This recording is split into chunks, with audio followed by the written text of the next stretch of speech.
Hola, si visitaste Twitter el día de hoy, muy probablemente ya sabes que One Piece es tendencia. En realidad es Yamato quien se ha vuelto tendencia el día de hoy con más de 35,000 tweets. Y la cifra sigue subiendo y no parece calmarse pronto. Esto sería una muy buena noticia para la comunidad de fans, pero desafortunadamente no lo es. Y en este video hablaremos de eso. Sin más, arranquemos.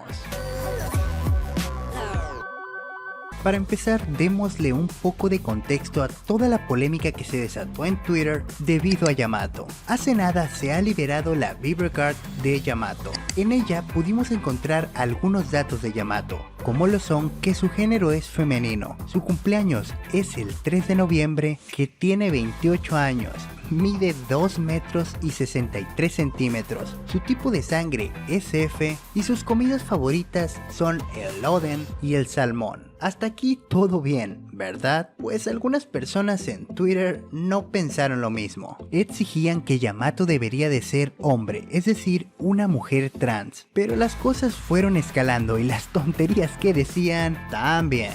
Llegaron al extremo de acusar a Oda de ser un transfobo y llamaron a que los fans deberían de dejar de seguir la obra, además de quemar los tomos que tengan en su posesión. Y estoy siendo suave porque si revisas los tweets, rápidamente te vas a llevar las manos a la cabeza con todo lo que sueltan. Seamos sinceros, esos supuestos fans que se ofendieron debido a que Yamato no resultó ser hombre como ellos querían, en realidad no son fans de One Piece en lo más mínimo, y solo lo usan como bandera para sus luchas de guerreros sociales. Y es una reverenda tontería todo lo que se habla sobre eso. ¿Es que acaso no ven a personajes como Bonglai y Banko y Zou? Incluso en Wano se nos presenta a Kikunojo, que te aseguro más de uno de nosotros nos sorprendimos al descubrir que en realidad era hombre. En cuanto a este tema de la inclusión, Oda es uno de los mangakas más abiertos con el tema. Que vengan a decirle transfobo y que tachen de fomentar la discriminación y no sé qué más mierdas a One Piece.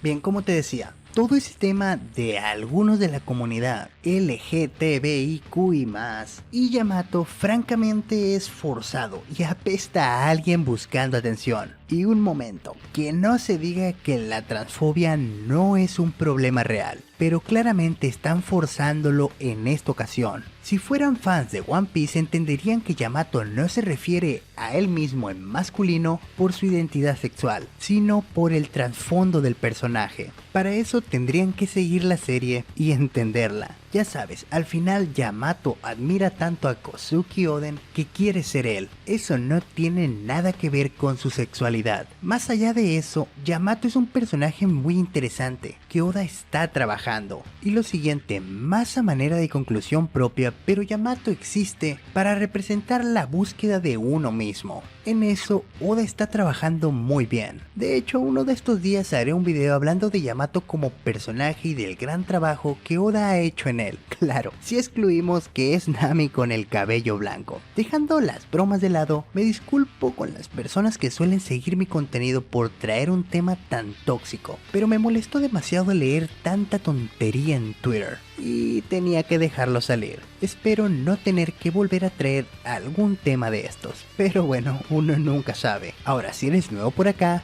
yo soy Thailand. Si te ha gustado el video no dudes en suscribirte, pero te advierto que no suelo traer estos temas. Me centro más en el contenido de la serie. Terminado el spam, va siendo hora de despedirnos. Por favor, cuídate mucho y nos vemos la próxima. Bye bye.